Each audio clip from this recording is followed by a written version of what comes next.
Let's talk about the Rwandan killer, Axel Rudakabana. You've already been told yesterday by Carl about how his trial was incredibly short because they decided to change his plea for all 16 counts, including the count of terror, to guilty rather than not guilty, which very, very conveniently for the government meant that the trial did not go forward because now we're just waiting on the sentencing, which will be happening tomorrow as we're recording this. Tomorrow will be Thursday. And we're interested to see what the sentencing will be. And if you could pass me the mouse, please. I just needed the mouse, but thank you. We're all very interested to see what the sentencing will be. I do not expect that he will get anywhere near what he deserves, because what he deserves is currently illegal under British law. But before I talk about any more of that, go to the website, buy the things. The things are still available on the website for a limited time. How limited? Ooh, we've not decided yet. We keep saying it's limited, but who knows how limited it is? Ooh, buy it. Buy these shirts. Buy this hat. You'll look very handsome in the hat. Buy this mug. Think of all the coffee you can drink. You'll look much sexier holding your fight mug. Women will be more attracted to you. Men may be more attracted to you. Probably men will be more attracted to you. Buy it right now. It's inexpensive. It's not too expensive. Buy it. Anyway, so let's take a look at what our glorious Prime Minister, Keir Starmer, God bless, praise be unto him, said about the Southport public inquiry that will be going on, because of course there have been a number of major failures in the government leading up to the Southport attack, which happened last July 29th, which injured a number of young children and killed 3 young girls. And, Keir Starmer, as you would expect, is taking full responsibility for that and will leave no stone unturned, and also set the pace for the media approach that is going on from now. Because you would ask yourself, well, the guy was the child of Rwandan immigrants. Asylum seekers at that. Asylum seekers, yes. Had a history of being tracked by Prevent that they did nothing for. Perhaps it's that, one, the institutions we have to prevent terror attacks are inadequate and terrible. 2, maybe we shouldn't be importing people from all across the world, including some of the most violent areas of the world, which actually had an infamous genocide in the 1990s. That's the approach that I would take. I would say perhaps integration doesn't work, perhaps it's a myth, and perhaps these people, the majority of them, are not worth having in the country for economic reasons or otherwise. No, the takeaway is that incels are to blame, as are knives. So we need to keep a closer eye on incels and stop you from being able to buy a knife unless you get a nice Tony Blair approved digital ID.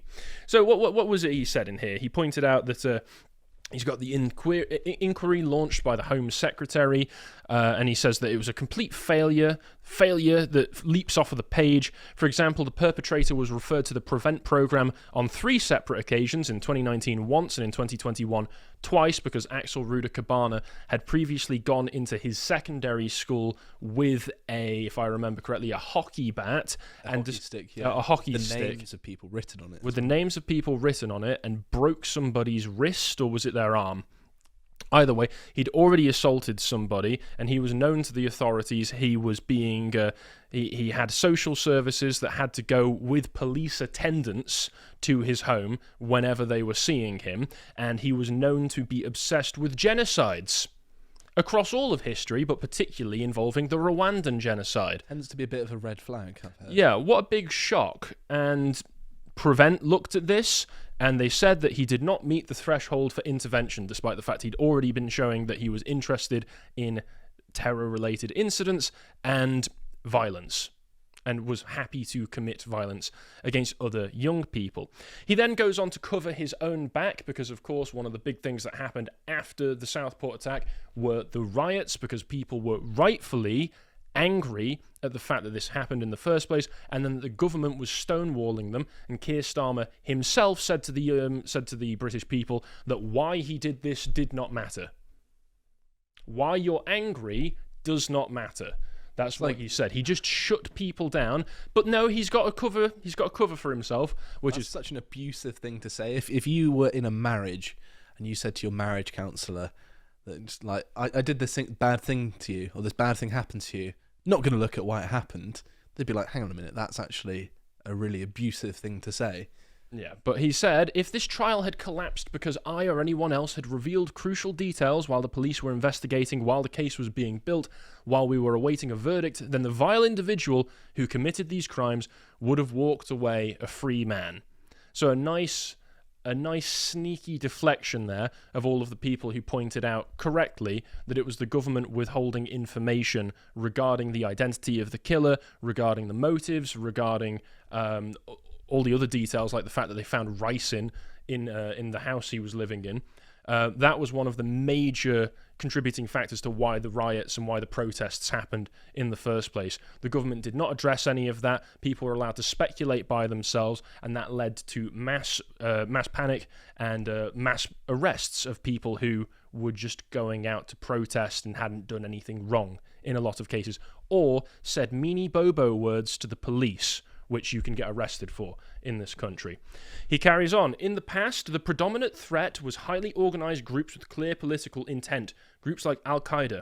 That threat, of course, remains, but now alongside that, we also see acts of extreme violence perpetrated by loners, misfits, young men in their bedroom, accessing all manner of material online, desperate for notoriety.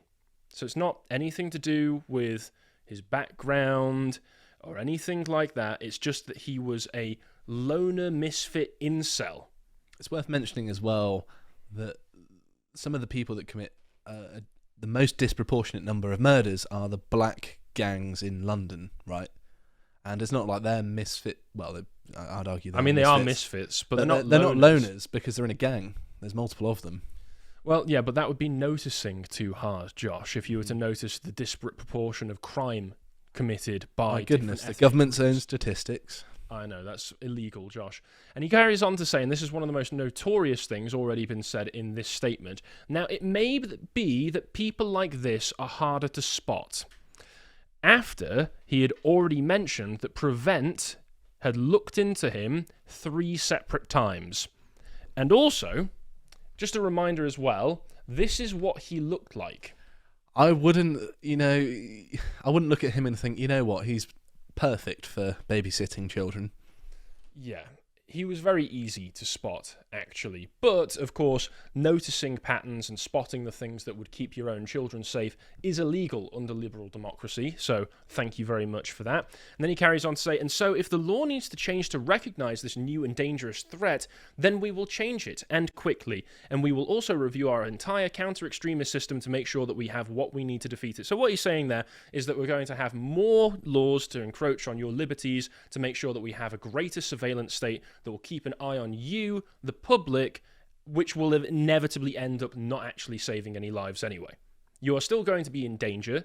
You are still going to be oppressed by the state, more so, and we will say that we're doing it for your benefit because we allowed this to happen in the first place, and despite saying so, we're not actually taking responsibility for it. If only there was something that was common between all of the people stabbing people with knives, that was a sort of visual identifier to suggest a common point of origin of these people. There are even, say, policies like stop and search that could be used, but we don't do those anymore for some reason. And he carries on to finish off by saying, people will say this is all because of immigration or because of funding cuts, but in truth, neither tells us anything like the full story or explains this case properly. I think the immigration point does, actually. He was a violent foreigner who attacked young white girls. That says all it needs cut and to. dry, yeah. More and more people retreating into parallel lives, whether through failures of integration or just a country slowly turning away from itself. So this is due to the internets and the failure of integration, not because of the fact that he was a violent foreign psychopath who hated the host population of this country. So that's all of the important stuff from this. And of course, as I've mentioned, the media has found their headline and they're running with it, which is knife. Southport killer admitted carrying a knife more than 10 times and nothing was done to him. Was it because he was violent? No, it's because he was carrying a knife. Let's look at the obviously coordinated newspaper headlines that have come out today. Total disgrace, he was able to buy a knife on Amazon. Okay. Is it? It's pretty convenient. I mean, from my experience, I bought a knife from Amazon. He could have got one from the shop. He could have got one from his parents' kitchen because he was still living with his parents. Southport killer got knife on Amazon. I mean, yeah, he could have just gone to Asda, Tesco, Sainsbury's, anywhere. But no. We're going to specifically focus that it was done by Amazon, because what do we get to do with Amazon? It's an online service. So what does that let us do? Money and digital IDs. This was the big one. The Amazon killer. How about the Rwandan killer? Mm-hmm. Because that's what he is. He is a foreigner to this land who went out of his way to attack the outgroup. Yeah, if you were to go off of these headlines, you'd think, oh, well, I've ordered a knife off of Amazon. It's a miracle I didn't stab plenty of innocent girls at a dance class. It's the same gin-brained thinking that American liberals have when they start talking about gun laws, because they just think, well, the gun forces you to be violent, right? No, the gun is a tool, the same way a knife is a tool.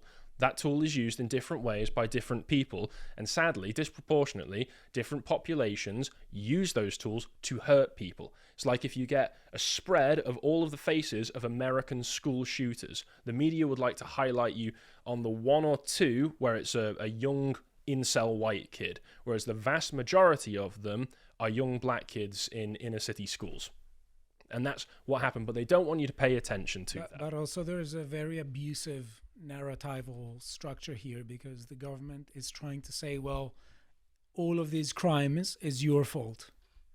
And the only way for them to liberties. The only way for them to be addressed is if your liberties are contracted yet again. It is worth mentioning as well, there are far more knives in Britain than there are Rwandans, or just sub-Saharan Africans more generally. And so surely the more interesting thing of note is the person doing it, because they're the rarer thing in the sort of... You're not allowed to know that. Yeah. You're not allowed to notice that. Of course, again, as a neo-unrealist in the chat has pointed out, evidently in Southport and in Wales, somebody like this would be very difficult to spot. Yeah, the Welsh look just like that. Yeah. Well, I mean, according to the BBC, who knows? And what are the solutions to this going to be? Well, it's going to be tougher checks on knife sales, fast-tracked after Southport attack. Online retailers will be forced to ask anyone buying a knife for two types of identification under government plans, with buyers asked to submit an identity document, such as a passport, and record a live video to prove their age. And of course, if you're able to do both of those things, that means automatically it's safe. Right?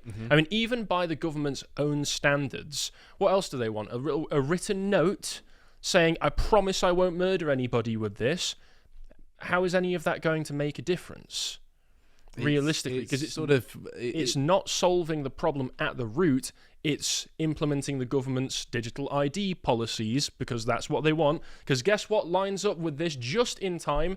Literally the same day that a lot of these articles came out, yesterday, Tuesday the 21st of January, digital passports among IDs to be available in UK government app, a further centralisation of the government's access to your information, which could easily be manipulated the same way it does in China.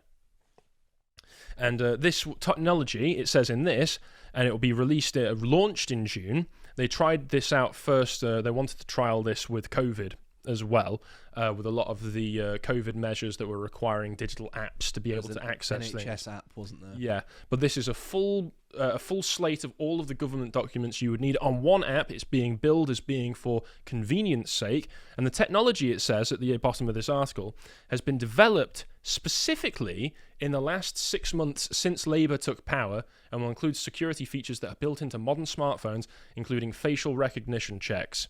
So the government's going to have easier access to your information, easier access to, say, your face. And I've noticed when I've been going into supermarkets recently as well, if you look at the security camera footage that they show as you're walking in, quite a few of them now, you can see it highlighting your face. So it's scanning your face, which just feels very, very dystopian. Also, why are they actually doing that? Is that for, in case you do something while you're in the store, or is that every person who enters, they're running past, criminals that are on the run? I don't know. Who knows? It's not necessarily justified to you why that's going on. No, they just do it and they expect you to go along with it. And sadly, a lot of people do. But of course, the fact that this is all Amazon's fault has been remarked on by a number of people. In fact, Britain's first most independent journalist, Kunli Drukpa, actually was able to secure a transcript of the interaction between Axel Rudakabana and Jeff Bezos, as he personally gave him the knife that he used to murder those children. Axel Rudakabana saying, "I'm mentally ill and want to stab someone, but can't purchase a knife anywhere. What can I do? Amazon CEO Jeff Bezos, here, you can purchase knives to stab people on Amazon. Wow, thank you, Mr. Bezos. Without you, I would be unable to stab anybody." Because, of course, a violent child who was able to break somebody's arm in the past using a hockey stick would never have been able to hurt children had he not had access to a specific knife that he bought on Amazon. So violent psychopaths can't use other things to hurt people, can they? Especially not young children, who are the strongest and most robust people in the world, right? Yeah. It's ridiculous. It's such a stupid narrative. It's the same trajectory. It's so transparent. Germany has been going on, and they have so many stabbing incidents with lots of them are from the east. And one of the more one of the recent ones, there was one today. Anti-Islam activist who got stabbed in the neck. Yeah, but that was the response of the government is to say, well, let's ban the knives. Yep. Yeah, but now they also had yet another one today, as I see it happen right now, and they say that it's an Afghan who killed two people, one of who is a 2-year-old. But of course, it's not the problem of foreign Afghans in the country. It's not the problem of Islam in the country, radicals in the country. No, it's the fact that you have access to a kitchen tool.